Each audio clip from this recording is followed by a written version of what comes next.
হ্যাঁ হ্যাঁ হ্যাঁ, এই যে লাইট চলে আসছে। হ্যাঁ হ্যাঁ হ্যাঁ, আচ্ছা হ্যাঁ। বিসমিল্লাহির রহমানির রহিম। আমি Mohammad Ruhul Amin, junior instructor tech computer, Rangpur polytechnic institute, Rangpur. আহ, আমি তোমাদের জন্য যে সাবজেক্টটা নিয়ে আজকে আলোচনা করব, সাবজেক্টের নাম কম্পিউটার পেরিফেরালস, সাবজেক্টের code 66645, fourth semester, computer technology. তোমরা কি আমার কথা শুনতে পাচ্ছ বা ভিডিও দেখতে কোনো সমস্যা হচ্ছে কিনা? যদি কোনো প্রশ্ন থেকে থাকে অবশ্যই কমেন্ট করবে এবং পরবর্তী লেকচার এর চেয়ে ভালো, এর চেয়ে কি করে ভালো করা যায় জানাবে। আহ, আজকে আমি আমার লেকচারে কম্পিউটার পেরিফেরাল সাবজেক্টের প্রথম অধ্যায় নিয়ে আলোচনা করব। প্রথম অধ্যায় আলোচ্য বিষয় কম্পিউটার পেরিফেরালস ও ইন্টারফেসিং। এই ক্লাস শেষে আমরা যা জানতে পারবো তা হলো কম্পিউটার পেরিফেরালস ও ইন্টারফেসিং কি, ইন্টারফেসিং এর প্রয়োজনীয়তা কি, বিভিন্ন প্রকার ইন্টারফেসিং এর নাম, বিভিন্ন প্রকার ইন্টারফেসিং পদ্ধতি, ইন্টারফেসিং চ্যানেল, ইন্টারফেসিং এর উপাদান এবং সর্বশেষ একটি জেনারেল পারপাস প্যারালাল ইন্টারফেস কিভাবে কাজ করে সে সম্বন্ধে আমরা জানবো। কম্পিউটার পেরিফেরালস, পেরিফেরালস এর বাংলা অর্থ সীমান্তবর্তী, নিকটবর্তী, কাছাকাছি ইত্যাদি। অর্থাৎ কম্পিউটারের সিপিইউর সাথে সংযুক্ত সকল প্রকার ইনপুট, আউটপুট এবং স্টোরেজ ডিভাইসকে কম্পিউটার পেরিফেরালস বলে, যাদের সকলের কার্যক্রম সিপিইউ দ্বারা নিয়ন্ত্রিত হয়ে থাকে। উদাহরণস্বরূপ বলা যেতে পারে keyboard, mouse, printer, monitor, scanner, OMR, ICR ইত্যাদি। আমি এখানে একটা ছবির মাধ্যমে আমি বিভিন্ন ধরনের পেরিফেরালস দেখানোর চেষ্টা করছি। এটা প্রিন্টার, এটা স্পিকার, মনিটর, কিবোর্ড, মাউস ইত্যাদি। ইন্টারফেসিং, ইন্টারফেসিং এর বাংলা অর্থ হচ্ছে সমন্বয় সাধন করা, যোগাযোগ করা, মধ্যস্থতা করা ইত্যাদি। পেরিফেরালস এবং সিপিইউর মধ্যে ডাটা আদান প্রদানের জন্য যে ডিভাইসটা আমাদের মধ্যস্থতা করে থাকে তাকে বলা হচ্ছে ইন্টারফেসিং। এটার মাধ্যমে সিপিইউ এবং পেরিফেরালস এর মধ্যে ডাটা আদান প্রদান সম্পন্ন হয়ে থাকে। ইন্টারফেসিং এর প্রয়োজনীয়তা, একটি কম্পিউটার সিস্টেমে আমরা বিভিন্ন ধরনের পেরিফেরালস ব্যবহার করে থাকি যা বিভিন্ন পদ্ধতিতে ডাটা আদান প্রদান করে থাকে, যেমন serial, parallel, synchronous, asynchronous, analog, digital. এই সকল পদ্ধতি সমূহের ডাটা আদান প্রদান সিপিইউ উপযুক্ত করে প্রস্তুত করা হচ্ছে ইন্টারফেসিং এর প্রয়োজন। ইনপুট ডিভাইস, আমি এখানে ছবির মাধ্যমে একটা ইন্টারফেসিং কিভাবে কাজ করে বা ইন্টারফেসিং এর প্রয়োজনীয়তা আমি দেখানোর চেষ্টা করছি। এখানে আমার ইনপুট ডিভাইস, ইনপুট ডিভাইসের ডাটা হতে পারে আমার সিরিয়াল, প্যারালাল অথবা অ্যানালগ, ডিজিটাল। সেক্ষেত্রে এই ইনপুট ডিভাইস যেভাবে ডাটা সেন্ড করুক না কেন, আমার এটা ইন্টারফেস ডিভাইস সেভাবে এই ডাটাটাকে রিসিভ করবে। রিসিভ করার পরে সিপিইউ যেভাবে ডাটা গ্রহণ করতে চায় বা যেভাবে ডাটা গ্রহণ করে তাকে ঠিক সেভাবে ডাটাটা প্রদান করবে। ঠিক একইভাবে যদি আমি আউটপুট পেরিফেরালস এর কথা চিন্তা করি, সিপিইউ যেভাবে ডাটা প্রদান করে ইন্টারফেস ডিভাইস ঠিক সেভাবে ডাটাটাকে গ্রহণ করবে। গ্রহণ করার পরে আউটপুট পেরিফেরালস কিভাবে ডাটাটা চায় তাকে ঠিক সেইভাবে ডাটাটা প্রদান করবে। একইভাবে আমাদের স্টোরেজ ইন্টারফেসের ক্ষেত্রে যেটা হবে, স্টোরেজ ডিভাইসের ক্ষেত্রে যেটা হবে, স্টোরেজ ডিভাইসের ডাটা আদান প্রদান দুটাই হবে। সেক্ষেত্রে সিপিইউ যেভাবে ডাটা প্রদান করে ইন্টারফেস ঠিক সেভাবে ডাটাটাকে গ্রহণ করে। স্টোরেজ ডিভাইস যেভাবে ডাটা চায় তাকে ঠিক সেভাবে ডাটা প্রদান করবে। আবার স্টোরেজ ডিভাইস যেভাবে ডাটা প্রদান করবে ইন্টারফেস ইউনিট ঠিক সেভাবে ডাটাটা গ্রহণ করে। সিপিইউ যেভাবে ডাটা চায় তাকে ঠিক সেভাবে ডাটাটা প্রদান করবে। এইভাবে এইভাবে ইন্টারফেস ইউনিট সকল পেরিফেরালস এর মধ্যে সিপিইউর সাথে কমিউনিকেশনটা তৈরি করে থাকে। বিভিন্ন প্রকার ইন্টারফেসিং এর নাম, এই পেরিফেরালস এবং সিপিইউর মধ্যে ডাটা আদান প্রদান সম্পন্ন করার জন্য বিভিন্ন ধরনের পদ্ধতি আছে। সেই পদ্ধতিগুলোর নাম আমি বলছি, বা ইন্টারফেসিং আছে সেই ইন্টারফেসিং নামগুলা বলছি এবং তার সংক্ষিপ্ত কাজ আমি বলবো। Peripherals interfacing, inter system communication interfacing, system overhead interfacing, memory interfacing, IO port oblique less interfacing এবং কন্ট্রোল ইন্টারফেসিং। পেরিফেরালস ইন্টারফেসিং, এই ইন্টারফেসিং পদ্ধতিতে peripherals to CPU, CPU to peripherals, peripherals to peripherals বা সিপিইউ টু সিপিইউর মধ্যে আমাদের interface বা communication হয়ে থাকে। ইন্টার সিস্টেম কমিউনিকেশন ইন্টারফেস, এই ইন্টারফেস পদ্ধতিতেও CPU to peripherals, peripherals to CPU বা সিপিইউ টু সিপিইউ বা পেরিফেরালস টু সিপিইউর মধ্যে ডাটা আদান প্রদান হয়ে থাকে। তবে এখানে ডাটাটা কিভাবে আদান প্রদান হবে, সিরিয়াল হবে নাকি প্যারালালি হবে, তা সিরিয়াল হবে নাকি প্যারালালি হবে তা নিয়ন্ত্রণ করা হয়ে থাকে ইন্টার সিস্টেম কমিউনিকেশন ইন্টারফেসের মাধ্যমে। সিস্টেম ওভারহেড ইন্টারফেসিং, এই ইন্টারফেসিং পদ্ধতিতে সিপিইউ এবং পেরিফেরালস টু সিপিইউর মধ্যে ডাটা আদান প্রদান সিপিইউ দ্বারা নিয়ন্ত্রিত না হয়ে এটা পেরিফেরালস দ্বারা নিয়ন্ত্রিত হয়ে থাকে। অর্থাৎ যখন সিপিইউ টু পেরিফেরালস বা পেরিফেরালস টু সিপিইউর মধ্যে ডাটা আদান প্রদান হবে তখন এর কন্ট্রোলটা পেরিফেরালস এর হাতে থাকে আর কি। তো এটার উদাহরণ হচ্ছে DMA, direct memory access. Direct memory অ্যাক্সেসটা হচ্ছে সিপিইউর সাহায্য ছাড়াই বা সিপিইউর মধ্যস্থতা ছাড়াই আমরা পেরিফেরালস এবং মেমোরির মধ্যে যখন ডাটা আদান প্রদান করে থাকি তখন তাকে বলা হচ্ছে ডিএমএ। মেমোরি ইন্টারফেসিং, মেমোরি এবং সিপিইউর মধ্যে যে ইন্টারফেস পদ্ধতি, সিপিইউ এবং মেমোরির মধ্যে যে ইন্টারফেস পদ্ধতি সম্পন্ন হয়ে থাকে বা যে ইন্টারফেসিং এর মাধ্যমে ডাটা আদান প্রদান করা হয়ে থাকে তখন তাকে বলা হচ্ছে মেমোরি ইন্টারফেসিং। এই পদ্ধতির মাধ্যমে সিপিইউ মেমোরি বিভিন্ন লোকেশন নির্ধারণ করে এবং সেই লোকেশনে ডাটা রিড বা রাইট কাজ সম্পন্ন করে থাকে। আইও পোর্ট অবলিক ল্যাস ইন্টারফেসিং, এই ইন্টারফেসিং এর মাধ্যমে সিপিইউ আইও ডিভাইসের পোর্ট অ্যাড্রেস সমূহ শনাক্ত করতে পারে এবং প্রয়োজনে কমিউনিকেশনের মাধ্যমে ডাটা আদান প্রদান করে থাকে। অর্থাৎ আইও পোর্ট ল্যাস ইন্টারফেসিং এর মাধ্যমে প্রথমে পেরিফেরালস ডিভাইস সমূহে পোর্ট নির্ধারণ করা হয়ে থাকে এবং পোর্ট নির্ধারণ করার পরে প্রয়োজনে ওই পোর্টের মাধ্যমে আমাদের ইন্টারফেস কাজ সম্পন্ন করা হয়ে থাকে। উদাহরণস্বরূপ বলা যেতে পারে communication port 1, communication port 2, LP21, USB port ইত্যাদি। কন্ট্রোল ইন্টারফেস, কন্ট্রোল ইন্টারফেসের আরেকটা নাম বলা যেতে পারে প্রোগ্রামেবল ইন্টারফেস। এই ধরনের ইন্টারফেসে কোনো ইউনিট তার কার্য সম্পন্ন করার জন্য পূর্বে থেকেই প্রোগ্রাম করে নিতে হয়। অর্থাৎ যে অংশের সাথে আমি ইন্টারফেস করতে চাই সেই অংশে আগে থেকেই প্রোগ্রাম ইনপুট থাকে এবং সেই প্রোগ্রামটা রান করার মাধ্যমে আমরা সিপিইউর সাথে কমিউনিকেট করে থাকি। এটা হচ্ছে আমাদের কন্ট্রোল ইন্টারফেস। এই 6 ধরনের ইন্টারফেস সাধারণত হয়ে থাকে আমাদের সিপিইউ এবং পেরিফেরালস এর মধ্যে। এখন দেখি এই 6 ধরনের ইন্টারফেস সম্পূর্ণ হওয়ার জন্য আমাদের কি কি পদ্ধতি ব্যবহার করা হয়।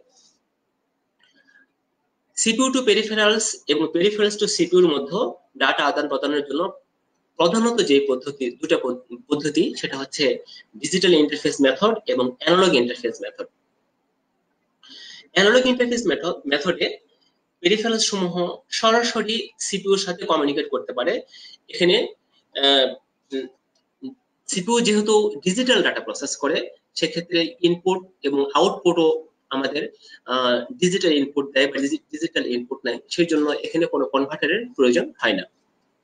কিন্তু অ্যানালগ ইন্টারফেসের ক্ষেত্রে যেটা হয়ে থাকে যে সিপিইউ বা মাইক্রোপ্রসেসর যেহেতু ডিজিটাল ডাটাকে প্রসেস করে এই জন্য অ্যানালগ ইনপুটের ক্ষেত্রে প্রথমে ডাটাটাকে একটা কনভার্টারের মাধ্যমে অ্যানালগ টু ডিজিটাল কনভার্টারের মাধ্যমে ডিজিটাল কনভার্ট করে নেওয়া হয় এবং পরবর্তীতে এটা প্রসেসিং এর জন্য মাইক্রোপ্রসেসরে দেওয়া হয়। তারপরে প্রসেসকৃত ডাটা ডিজিটাল ডাটাকে আবার ডিজিটাল টু অ্যানালগ কনভার্টারের মাধ্যমে আমরা আউটপুটে দিয়ে থাকি। এই দুই ধরনের পদ্ধতি সম্পূর্ণ করার জন্য আমাদের মোট 7 ধরনের মেথড ব্যবহার করা হয়ে থাকে। মেথডগুলো হচ্ছে direct communication interface method, general purpose parallel interface method, asynchronous serial interface method, synchronous serial interface method, RS-232 version 24 standard serial interface method, instrumentation interface method এবং স্পেশাল পারপাস ইন্টারফেস মেথড। এবং এখানে আমি একটা ব্লক ডায়াগ্রামের মাধ্যমে সবগুলো মেথডকে দেখানোর চেষ্টা করছি। এখানে সেন্ট্রাল প্রসেসিং ইউনিট এবং মেমোরিকে দেখানো হয়েছে, এবং এখানে এর 3টা বাস, কন্ট্রোল বাস, অ্যাড্রেস বাস এবং ডাটা বাস দেখানো হয়েছে। কন্ট্রোল বাস এবং অ্যাড্রেস ডাটা বাসটা দ্বিমুখী এবং অ্যাড্রেস বাসটা একমুখী। অ্যাড্রেস বাসটা শুধুমাত্র সিপিইউ থেকে পেরিফেরালসের দিকে মানে অ্যাড্রেসিং করার কাজে ব্যবহার করা হয়ে থাকে। এবং এখানে 7 ধরনের যে ইন্টারফেস কিভাবে আমাদের বিভিন্ন হাইওয়ে বাসের সাথে সংযুক্ত হবে সেটা আমি ব্লক ডায়াগ্রামের মাধ্যমে দেখানোর চেষ্টা করছি। এখানে ডাইরেক্ট কমিউনিকেশন বা এটাকে বলা হচ্ছে স্ট্যান্ডার্ড ইনপুট আউটপুট। এই পদ্ধতিতে পেরিফেরালস সমূহ সরাসরি সিপিইউর অ্যাড্রেস লাইনের সাথে যুক্ত হয়, এর মধ্যে আর কোনো মধ্যস্থতাকারী বা ইন্টারফেসিং এর প্রয়োজন হয় না। জেনারেল পারপাস প্যারালাল ইন্টারফেস, এ থেকে বোঝা যায় জেনারেল পারপাস মানে সকল ধরনের যে প্যারালাল ইন্টারফেসটা আমাদের এই জেনারেল পারপাস প্যারালাল ইন্টারফেসের মাধ্যমে সম্পন্ন হয়ে থাকে। অ্যাসিনক্রোনাস, সিনক্রোনাস, RS232 এগুলো হচ্ছে আমাদের সিরিয়াল ইন্টারফেস, এবং ইনস্ট্রুমেন্টেশন এবং স্পেশাল পারপাস ইন্টারফেসটাও এখানে দেখানো হয়েছে। সকল ধরনের ইন্টারফেস কিভাবে আমাদের অ্যাড্রেস লাইনের সাথে, ডাটা লাইনের সাথে এবং কন্ট্রোল লাইনের সাথে যুক্ত আছে সেটা আমি ব্লক ডায়াগ্রামের মাধ্যমে দেখানোর চেষ্টা করছি। ইন্টারফেসিং চ্যানেল বা ডাটা ট্রান্সমিশন চ্যানেল, এই ইন্টারফেসিং এর সময় আমাদের ডাটা সমূহের প্রবাহটা কিরকম হবে, অর্থাৎ ডাটাগুলো আমাদের কোন দিকে প্রবাহিত হবে, কিভাবে প্রবাহিত হবে, এটার উপর ভিত্তি করে এটাকে 3 ভাগে ভাগ করা হয়েছে। একটা সিমপ্লেক্স, হাফ ডুপ্লেক্স এবং ফুল ডুপ্লেক্স। সিমপ্লেক্স সিস্টেমে বা সিমপ্লেক্স ট্রান্সমিশন চ্যানেলের দ্বারা ডাটাটা শুধুমাত্র একদিকে প্রবাহিত হয়, এটা সেন্ডার থেকে রিসিভারের দিকে প্রবাহিত হয় এবং রিসিভার থেকে সেন্ডারের দিকে আসার কোনো সুযোগ নেই। এই ধরনের ডাটা প্রবাহকে বলা হচ্ছে সিমপ্লেক্স। উদাহরণ হিসেবে বলা যেতে পারে বিভিন্ন প্রকার ব্রডকাস্টিং, যেমন রেডিও, টেলিভিশন ইত্যাদি। হাফ ডুপ্লেক্স ট্রান্সমিশন চ্যানেলে ডাটা 2 দিকে প্রবাহিত হয়। দুইটা ডিভাইসের মধ্যে ডাটা আদান প্রদান হতে পারে, তবে যে ডিভাইস ডাটাটা সেন্ড করে সেই ডিভাইস সেই সময় ডাটা রিসিভ করতে পারে না, বা যে ডিভাইস ডাটা রিসিভ করে সেই সময় সেই ডাটাটা সেন্ড করতে পারে না।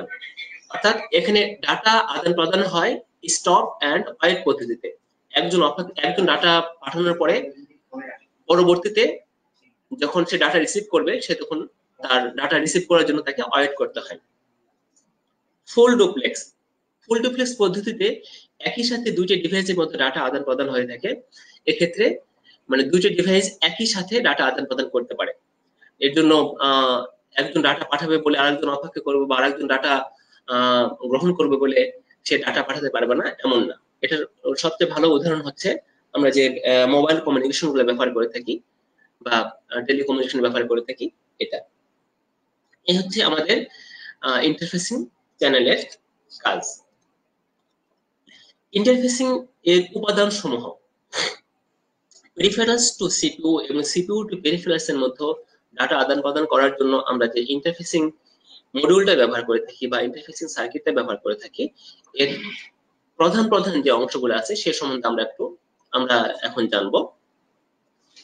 এখানে যে রেজিস্টারগুলো ব্যবহার করা আছে সেটা হচ্ছে ডাটা রেজিস্টার, বা ভালোভাবে বললে এভাবে বলা যায় transmitting and receiving data buffer register, control register, status register, address comparator, address decoder, internal gates and circuits. Transmitting and receiving data buffer register, এটার কাজ হচ্ছে পেরিফেরালস থেকে সিপিইউতে বা সিপিইউ থেকে পেরিফেরালসে ডাটা আদান প্রদানের সময় এই অংশটা অস্থায়ীভাবে ডাটাটাকে সংরক্ষণ করে থাকে। এটা একটা buffer register. Control register control condition প্রকাশের জন্য সিপিইউ কর্তৃক বিট ধারণ করে থাকে। অর্থাৎ কন্ট্রোল রেজিস্টার মূলত সিপিইউর বিভিন্ন প্রকার কন্ডিশনাল বিট ধারণ করে থাকে। যেমন পেরিফেরালস বা ইন্টারফেস ইউনিটকে সে ইনস্ট্রাকশন দেয় এরকম, আমি এখন ডাটা পাঠাতে চাই, অথবা আমি এখন ডাটা রিসিভ করতে চাই, অথবা অ্যাক্টিভ পেরিফেরালস ইত্যাদি। Status register. স্ট্যাটাস রেজিস্টার, স্ট্যাটাসের বাংলা অর্থটা এরকম যে বর্তমান অবস্থাটা কিরকম। তো পেরিফেরালস এবং ইন্টারফেস ইউনিটের বর্তমান অবস্থাটা সিপিইউ কে জানানো হচ্ছে স্ট্যাটাস রেজিস্টারের কাজ।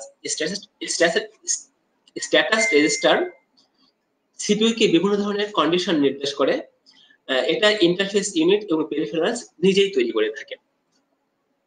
অ্যাড্রেস কম্পারেটর, এ থেকে বুঝতে পারি যে অ্যাড্রেসের তুলনা করা।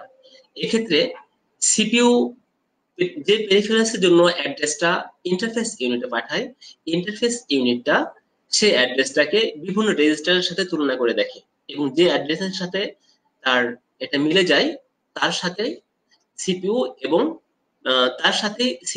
ওই রেজিস্টারের একটা কমিউনিকেশন ব্যবস্থা করে দেয়, যাতে করে তারা ডাটা আদান প্রদান করতে পারে। Internal logic gates and circuits, এই অংশের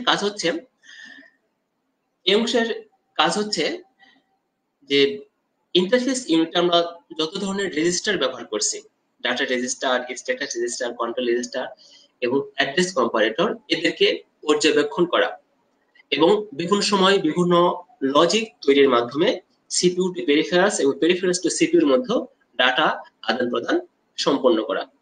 এই হচ্ছে আমাদের একটা ইন্টারফেস ইউনিটে ব্যবহৃত বিভিন্ন ধরনের রেজিস্টারের সংক্ষিপ্ত নাম এবং কাজ।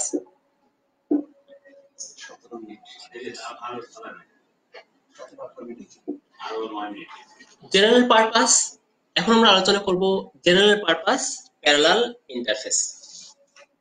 একটা জেনারেল পারপাস প্যারালাল ইন্টারফেসে আমাদের যে সকল অংশ আছে, বাই ডিরেকশনাল ডাটা রেজিস্টার, যেটা আমরা একটু আগে দেখলাম যে এই রেজিস্টারটা সিপিইউ টু পেরিফেরালস এবং পেরিফেরালস টু সিপিইউর মধ্যে বাই ডিরেকশনাল বা দ্বিমুখী ডাটা আদান প্রদান করে থাকে। স্ট্যাটাস রেজিস্টার, এটা বিভিন্ন ধরনের স্ট্যাটাস তৈরি করে থাকে। এই স্ট্যাটাসটা ইন্টারফেস ইউনিট নিজে বা পেরিফেরালস তৈরি করতে স্ট্যাটাসটা সিপিইউ কে জানানো হয়। কন্ট্রোল রেজিস্টার, বিভিন্ন ধরনের কন্ট্রোল কন্ডিশন প্রকাশের জন্য সিপিইউ বিভিন্ন ধরনের কন্ট্রোল বিট এখানে পাঠায়। যেমন আমি এখন সিপিইউ পেরিফেরালসে ডাটা সেন্ড করতে চাই বা পেরিফেরালসে ডাটা গ্রহণ করতে চাই, সেক্ষেত্রে কন্ট্রোল বিট পাঠানো হয়, যে অ্যাক্টিভ পেরিফেরালস ইত্যাদি। অ্যাড্রেস কম্পারেটর, অ্যাড্রেস তুলনাকারী, এক্ষেত্রে সিপিইউ কর্তৃক যে অ্যাড্রেসটা ইন্টারফেস ইউনিটে দেওয়া হয়, ইন্টারফেস ইউনিট সেই অ্যাড্রেসটা বিভিন্ন রেজিস্টারের সাথে মিলাই দেখে এবং যে রেজিস্টারের সাথে অ্যাড্রেসটা মিলাই যায় তার সাথে সিপিইউর একটা কমিউনিকেট করে দেয় ডাটা আদান প্রদান করার জন্য। কন্ট্রোল লজিকের কাজ আমরা ব্লক ডায়াগ্রাম থেকে দেখতে পাচ্ছি এখানে, যেখানে যতগুলো রেজিস্টার আছে সবাইকে এই কন্ট্রোল লজিক পর্যবেক্ষণ করে থাকে এবং ডাটা আদান প্রদানের সময় বিভিন্ন ধরনের কন্ট্রোল সিগন্যাল তৈরির মাধ্যমে এটা ডাটা আদান প্রদানে সহায়তা করে থাকে। এখন দেখি একটি জেনারেল পারপাস প্যারালাল ইন্টারফেস সার্কিটটা কিভাবে কাজ করে। জেনারেল পারপাস প্যারালাল ইন্টারফেস পদ্ধতি মূলত সিপিইউ থেকে পেরিফেরালস কিংবা পেরিফেরালস থেকে সিপিইউ তে প্যারালালি ডাটা ট্রান্সমিট করা হয়ে থাকে। এর জন্য এতে ইন্টারফেস ইউনিটের সাথে প্যারালালি আইও পোর্ট ব্যবহার করা হয়ে থাকে। যেহেতু এটা জেনারেল পারপাস ইন্টারফেস সার্কিট, সেক্ষেত্রে এটা সকল ধরনের প্যারালাল ডাটাকে সাপোর্ট করবে। এটা হতে পারে 4 বিট, এটা হতে পারে 8 বিট, এটা হতে পারে 16 বিট ইত্যাদি।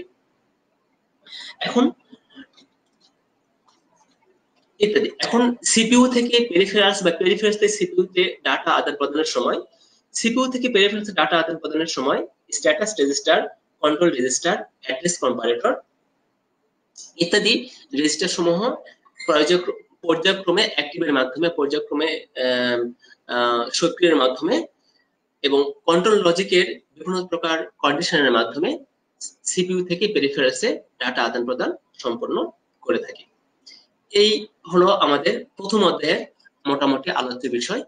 এখন তোমাদের বাসার জন্য যে কাজটা থাকবে আমার আলোচ্য বিষয় থেকে তোমরা সেশনের কাজটা করবে সেটা হচ্ছে কম্পিউটার পেরিফেরালস কি, ইন্টারফেসিং এর প্রয়োজনীয়তা কি, বিভিন্ন প্রকার ইন্টারফেসিং এর নাম ও কাজ, ইন্টারফেসিং পদ্ধতির নাম ও কাজ, ইন্টারফেসিং চ্যানেল কত প্রকার ও কি কি, ইন্টারফেসিং এর উপাদান সমূহের সংক্ষেপে নাম ও কাজ, এবং সর্বশেষ একটা জেনারেল পারপাস প্যারালাল ইন্টারফেস কিভাবে কাজ করে, জেনারেল পারপাস প্যারালাল ইন্টারফেস কিভাবে কাজ করে সেই ব্যাপারে বর্ণনা লিখবা।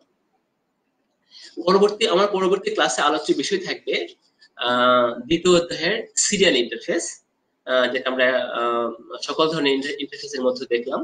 আর এই ভিডিওটি পুনরায় দেখতে তোমরা ভিজিট করতে পারো দক্ষতা বাতায়ন অথবা আমাদের নিচের এই লিঙ্কটা। Any question?